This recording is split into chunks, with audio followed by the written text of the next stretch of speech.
Assalamualaikum warahmatullahi wabarakatuh.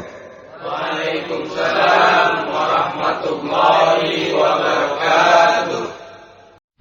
Selama ini manusia Indonesia kita lebih banyak diisi otaknya, hati sering kosong, agama dangkal, akidah rapuh, moral rendah. Memang kemudian muncul banyak orang-orang pintar, cuma sayang tidak benar. Indonesia kita bangkrut, Indonesia kita terpuruk, Indonesia kita sakit parah kalau diurus orang yang cuma pintar tapi tidak benar. Kita perlu orang-orang pintar, tapi kita lebih perlu orang benar. Jelas? Kalau cuma pintar tapi tidak benar, itu yang sering saya sampaikan, nanti disuruh ngurus beras malah nimbun beras.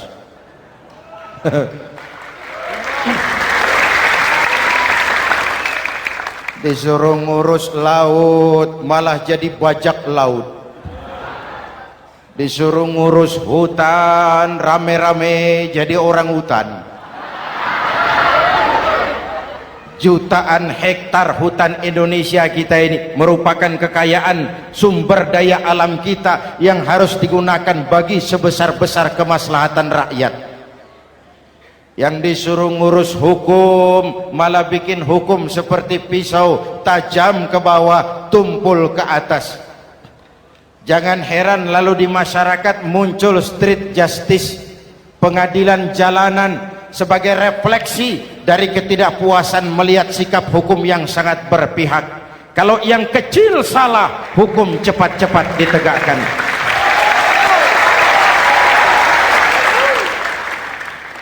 Lihat saja sekarang ini, kalau orang terkenal banyak uang punya masalah, antri yang bela.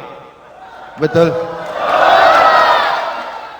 Tapi saudara lihat si Marsinah di Jawa Timur, si Sengkon dan Karta di Jawa Barat, si Udin Bernas wartawan Jogja, terseok-seok mencari keadilan, sampai hari ini urusannya masih remeng-remeng.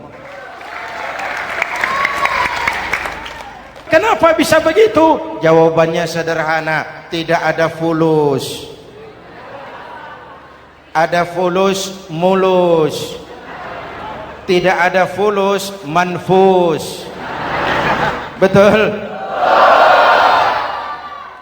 Jangan sampai para penegak hukum kita terjebak pada lagu baru, maju tak gentar membela yang bayar. Biar bertentangan dengan nurani, biar bertentangan dengan public opini, biar bertentangan dengan rasa keadilan. Siapa yang bayar, itulah majikan. Mau benar atau salah, belain terus. Kalau seperti inilah hukum kita, mafioso keadilan akan tetap gentayangan.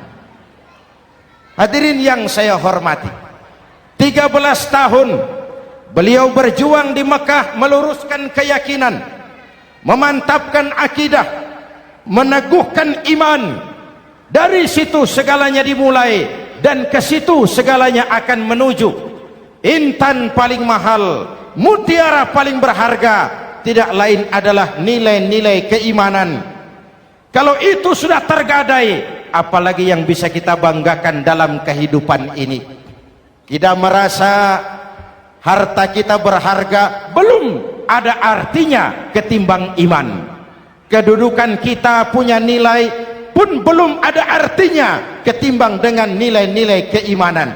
Itu intan paling mahal, itu mutiara paling berharga. Harta baru ada manfaatnya kalau dilandasi dengan iman. Jabatan dan kedudukan baru terasa gunanya kalau dilandasi dengan keimanan. Kalau jabatan lepas dari iman, yang akan lahir Fir'aun baru. Jelas? Kalau harta terlepas dari iman, yang akan muncul adalah konglomerat-konglomerat korun. Kalau ilmu pengetahuan terlepas dari nilai dasar keimanan, maka yang akan muncul adalah ilmuwan-ilmuwan pelacur yang menyalahkan yang benar, membenarkan yang salah untuk kepentingan pribadi. Dan kondisi seperti itu tidak akan membuat kita makin sehat.